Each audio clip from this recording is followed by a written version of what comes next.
Good day, everybody, and welcome to another edition of the Military and Foreign Affairs Network. I am your host, the voice of reason. Today, we are continuing our ongoing coverage of the civil war in the former state of Ethiopia and the Eritrean invasion of the Tigray region. Just a side note, I will be producing more Ukraine and Russia updates later this evening. I also have some other global conflicts I am looking at as well that we will be discussing. But today, the status quo remains in the Tigray region. The Tigrayan Defense Forces continue to control much of the Tigray region. That includes Adigrat and an encirclement operation of the Eritrean army near Adwa continues as we speak. The B-30 highway remains very precarious for Eritrean and Abiy loyalist forces to maneuver from Adwa to Shire to the Eritrean border. Near Shire, the Tigrayan Defense Forces continue to control areas to the northeast and west of Shire and southeast of Shire, and the main road running from Shire to a DRK remains under tenuous control of the Tigrayan Defense Forces, contrary to what you see here on this map.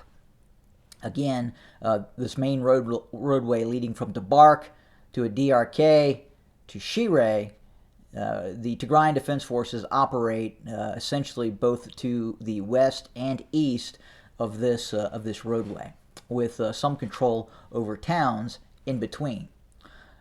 The Tigrayan Defense Forces remain full in control of Mekelle and towns many kilometers both north and south and west of Mekelle as well. And as we had talked about prior, the Tigrayan Defense Forces continue to be fully mobilized with 150 to 200,000 fighters in the field as we speak. We suspect that both the Eritrean armies and the armies of the Abiy loyalists have come under immense pressure in this new campaign to invade the Tigray region. That's why we're not seeing them, or unable to see them, move towards Adigrat, and especially in the south. That is why we are not seeing them try to move north towards Mekelle. Those forces are simply spent at this point. Now, it is possible they could bring in new forces, and if we see a uptick in significant fighting, then obviously that could change on the ground. But that is the status quo. We are not seeing the Tigrayan Defense Forces disarm. No heavy weapons are being turned over. Again, that peace agreement that some would say is an extermination agreement is contrary to the very survival of the Tigray region or the Tigrayan people, especially if the Tigrayan Defense Forces were to completely disarm, even falling under the control of some sort of regional force. Eventually, you would see that force become under the control of Abiy loyalists. And again, in all probability, we would see an industrial strength insurgency take form in the Tigray region, much like we're seeing now, with heavy doses of conventional warfare as well. But what I also wanted to talk about and try to give other viewers some context in terms of what is happening on the ground. I would like commenters to talk about their experience, to talk about what would happen. Let's say if a Tigrayan who is an expatriate living here in the United States, the Tigrayan diaspora living here in the United States, were to hop on a plane and fly into Addis Ababa with the intent of seeing friends and family in Mekelle. What would happen? What would happen if you were a member of the regime prior to Abiy Ahmed? What if you were a member of the military prior to Abiy Ahmed's regime taking power? And you tried to fly back home, and of course you have to fly into Addis Ababa in order to get to Mekelle. Again, this is hypothetical because I don't believe at this point anyone flying into Addis Ababa, also known as Finfinne,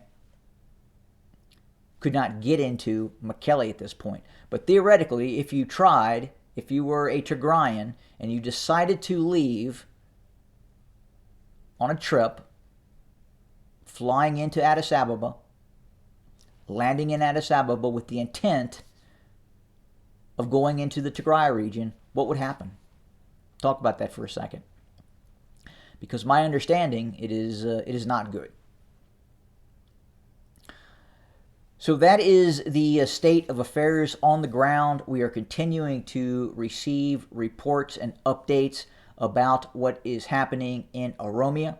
Again, the Oromo Liberation Army continues with one of its largest offensive operations we have seen in recent days, taking control of large swaths of western Oromia. We have seen repeated retaliation strikes by the Abiy Ahmed regime utilizing drones, strike aircraft against towns and villages in Oromia that have fallen under the control of the Oromo Liberation Army. We have seen some quite horrifying pictures of what happens to the civilian population once a town comes under the control of the Oromo Liberation Army, not because of the actions of the Oromo Liberation Army, but because of the airstrikes that then take place by the Abiy loyalist Air Force on those towns and villages.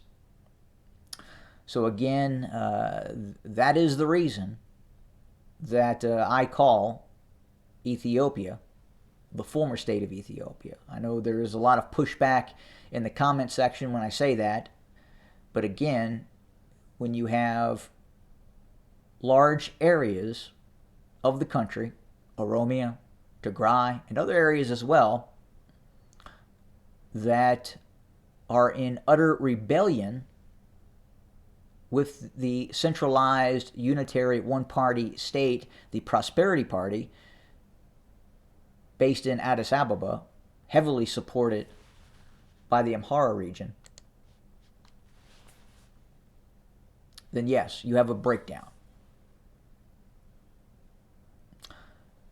So another question that I would like to see answered in the comment section is the former state of Ethiopia under its former entity of Ethiopia, is it viable? Is it a viable nation state? Or will we at some point see Oromia, Tigray, possibly other areas, become fully autonomous, become fully independent, and break away? Has this experiment failed?